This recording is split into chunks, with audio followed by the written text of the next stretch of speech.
Hello, my beautiful people. Welcome to Sunday Talk episode number 162. In today's episode, just like every week, I'm gonna go over 5 questions I received from you guys about I-130 process.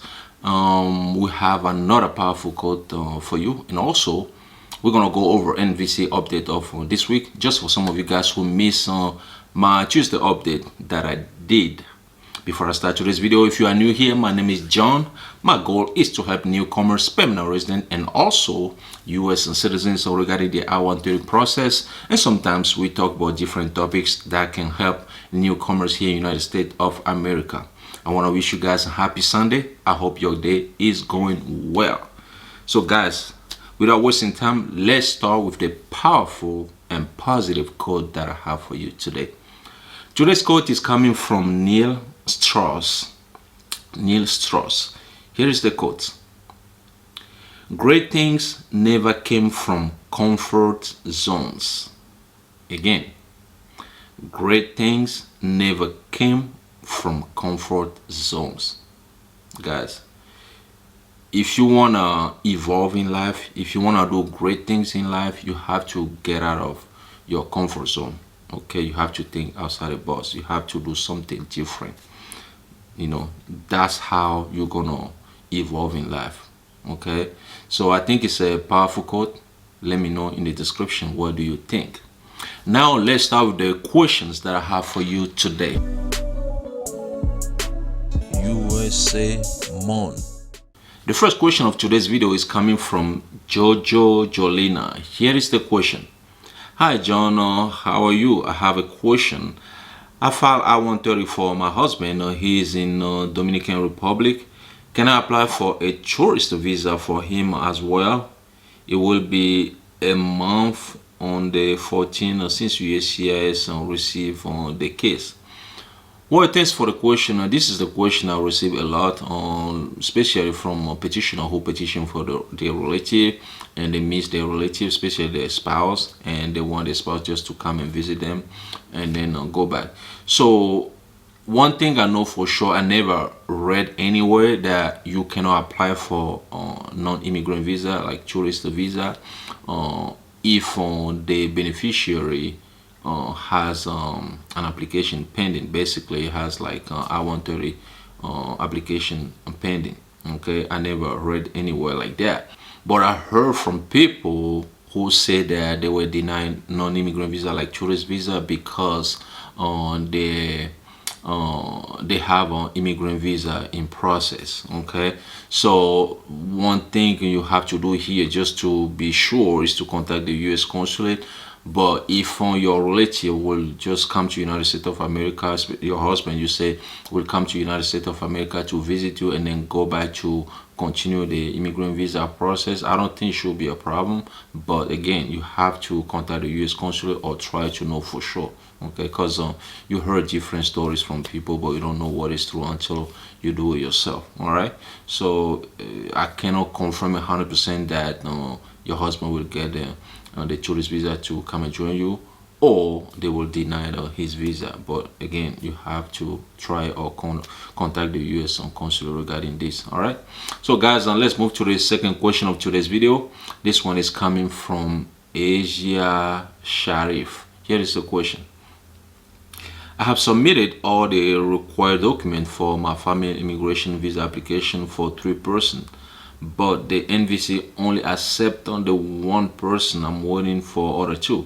Can you please tell me what is going on and what should I do? Thank you. Well, thanks for the question. First of all, I don't know what is going on, but one thing you have to know is that it's not because you file at the same time and all those applications will be accepted.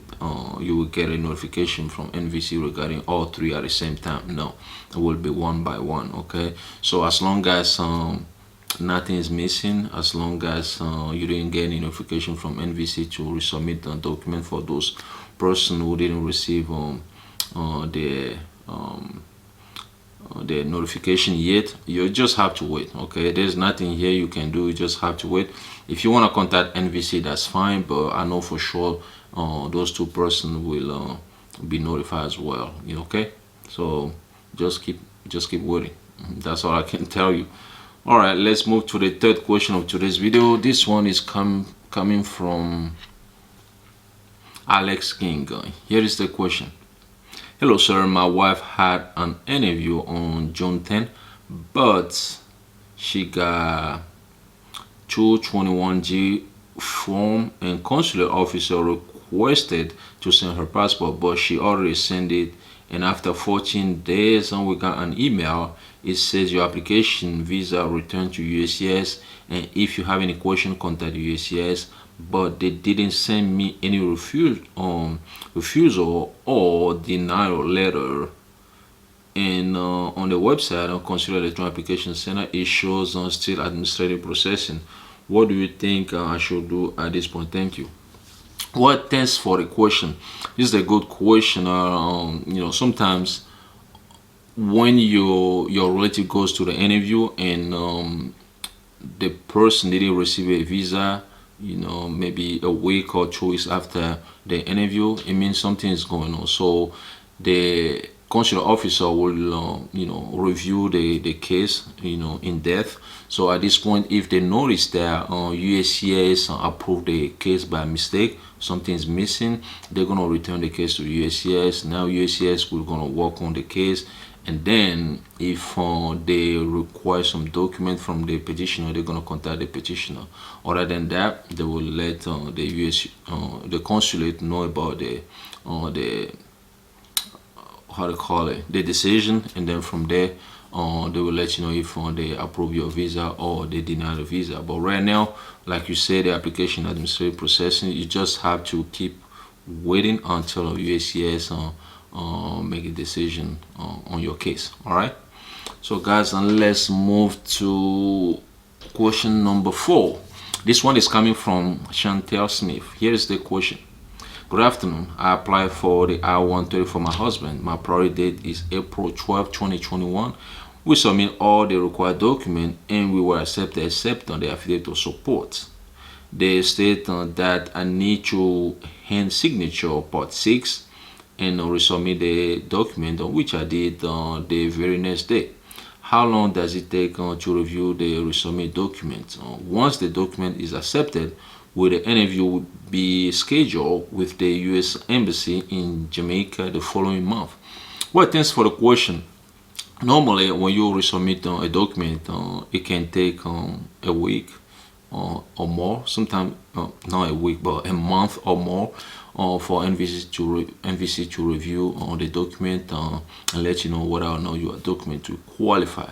I made a video about this one probably like last week. You can watch the video when I show you the email one of my friend received when they submit the document to US NVC, and how long it take NVC to review the document and get back with them.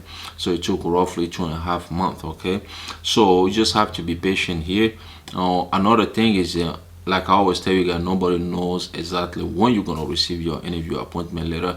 As long as you submit the right document, you submit everything, you just have to keep waiting. Okay, make sure your priority date is current. Once the priority date is current, you have to wait until NVC contact you with your interview appointment letter. Okay, so that's all I can tell you here. And another thing also is every time you guys file an I-130 process, I'm sorry, every time you guys file I-130, make sure you sign the form.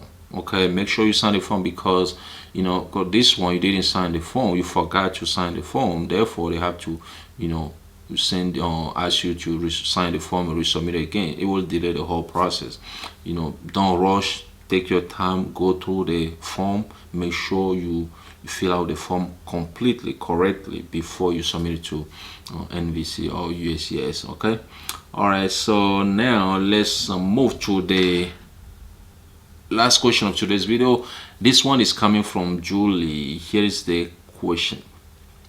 Hi, I'm divorced currently and I'm petitioning for my parents. Do I have to submit my marriage certificate in the civil document section? Thank you. Well, thanks for the question. One thing you have to know is that when you log into Computer Electronic Application Center, if you want to submit a document under relative's name, right? In this case, your parent. Okay, so you click on the parent's name. If there is a missing document, beside any field, you have to, that you have to submit a document for that field. Let's say it's how to call a maybe birth certificate. Okay, if you see birth missing beside the birth certificate field, it means that you have to submit a birth certificate. If there is divorce field, you know that you have to submit the divorce document. If there is a marriage certificate field you missing, you know that you have to submit it. Once you submit it, it will change from missing to accept. Okay, before you submit the whole document to NVC. As long as you don't see anything like that, you don't have to do it. You don't have to submit it. Okay, because I don't know what type of document they ask you to submit, or if NVC asks you to submit that document, then it makes sense to submit that document, upload it and submit it. But other than that, you don't have to. Okay, you don't have to. Again, I don't know why the NVC is asking you to submit, or what kind of document you have to submit under your parents' name. Okay, that's all I can tell you. Okay, all right, guys, that's all I have for you today as far as some questions. Now let's talk about NVC update of this week. This week, NVC announced on their website that they are working on cases they received from USCIS on July 26th. They're going to work on those cases and contact some of you guys with your welcome letter, and then you're going to log in. Some of you guys are going to be able to pay the fees after you log in. Some of you guys have to wait until your priority date becomes current. Then the second update is regarding a document they are reviewing. They're saying they're reviewing document they received from you guys on May 27. Okay, after that, they will contact you if you are document to qualify, and ask you to wait for your interview appointment letter.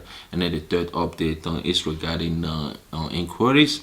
They are responding to inquiries they received from some of you guys on June 7. Okay, June 7, and you have to check your invoice to see if you receive a notification from NVC and read the email.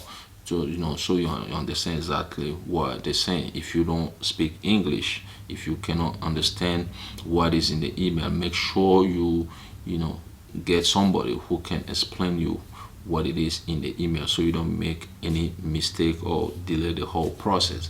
So guys, basically that's all I have for you today. I hope you learned something from this video. If you do, share it with whoever you think might benefit from it. If you like the video, well, click on the like button. If you want to be notified every time I have a new video, well, click on the bell. If you want to subscribe to this channel, all you gotta do is click on the subscribe button. Once again, my name is John. Whatever you do today, do it peacefully. Thanks for watching, and I'll talk to you guys in another video. USA Monde.